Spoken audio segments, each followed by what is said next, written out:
What's up, guys? Just got back from work today. I'm still in my damn work clothes. And woke up to a nice little treat this morning. The Man of Steel trailer. So after I had my nerdgasm at work, should have been watching it at work, but I was watching it on my iPhone. Came home, rewatched it. All day at work we were talking about it. Like I said, I'm sure people around the world were having nerdgasms. And I'm not the biggest Superman fan in the world. I love the original movies when I was a kid, 1 and 2, especially Superman. Awesome. Man of Steel is going to be Zack Snyder's vision of this. Christopher Nolan's producing it, so I have faith. I'm a pretty decent Zack Snyder fan. Of course, the Dawn of the Dead reboot, I really like that. I liked Watchmen.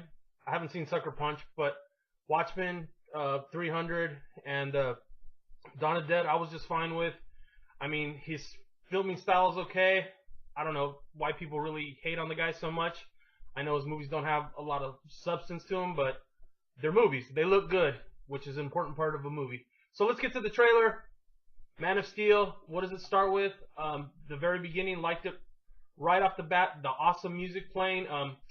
It's not going to be the same soundtrack as the movie. This is Hans Zimmer's soundtrack from Gladiator, the part, I believe, when he's walking in the wheat field at the end that brings a little tear to my eye. And this morning when I was watching it, I was all, choked up, all excited. I was tired, so cut me some slack. But I really love the beginning of this trailer with the mom talking and Jonathan Kent talking. And at first I was like, I don't think they should, retell his origin. But when I saw this, I was like, it's really awesome. I mean, because they're setting him up, his psychology. They're setting up his psychology for the movie. And I mean, the idea of Superman is that he grew up in a small Midwestern town, and he has good core, I guess, human values. I would say American values, but obviously there's good people everywhere in the world. So, and I just love that because they're kind of setting him up like this sort of like second coming Messiah type thing, like a Jesus figure.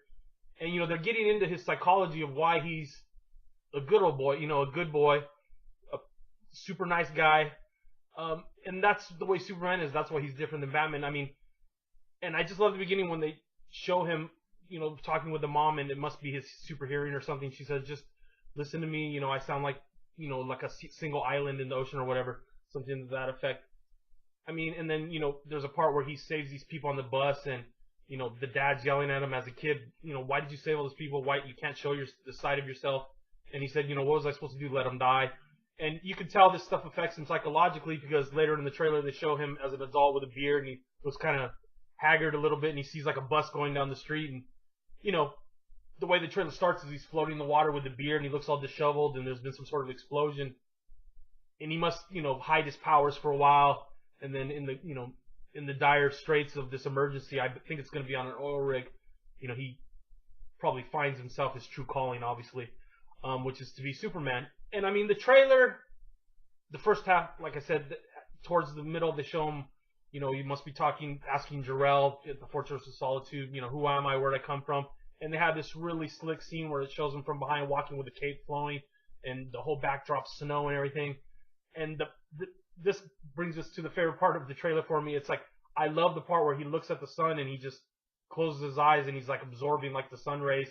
And anybody that knows anything about Superman is that's where he gets his power from, is the yellow sun. So I really like that part. He's just like, coming to peace with sort of who he is. Of course, they show him take off the ground shattering under him as he flies off into the sky super fast. And then it gets into the whole wham bam action part of the movie.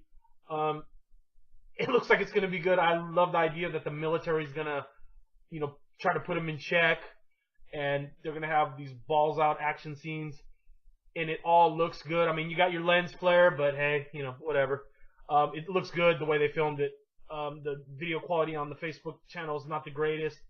I can't wait to see the trailer again with The Hobbit, but I'm really excited. The only thing I'm worried about is that I'm going to like the first half of the movie, his origin, better than the second half, because I hope the second half doesn't get too busy with all this, over-the-top action sequences and stuff. I want them to get into Superman's head. That's the part I want to see, just kind of like, how Nolan and them did with Batman. Because even though seems like he's a bland character, I think this, God on Earth type of story arc they're going to try to go with, I think that's the way to go with Superman, because he's so powerful. you know, and he has so much riding on his shoulders. I think that's an important thing to go, you know, route to go, you know, basically. The one other thing I was going to say is that the one thing I don't like about it, that, you know, this is nitpicking, but I don't like the way Zod's little cheesy goatee is. It's too, like, clean cut. He looks like some dude out of, like, a nightclub or something. Whatever, but that's just nitpicking. Alright, guys. Can't wait to see the film. You'll get my review as soon as it comes out. Alright.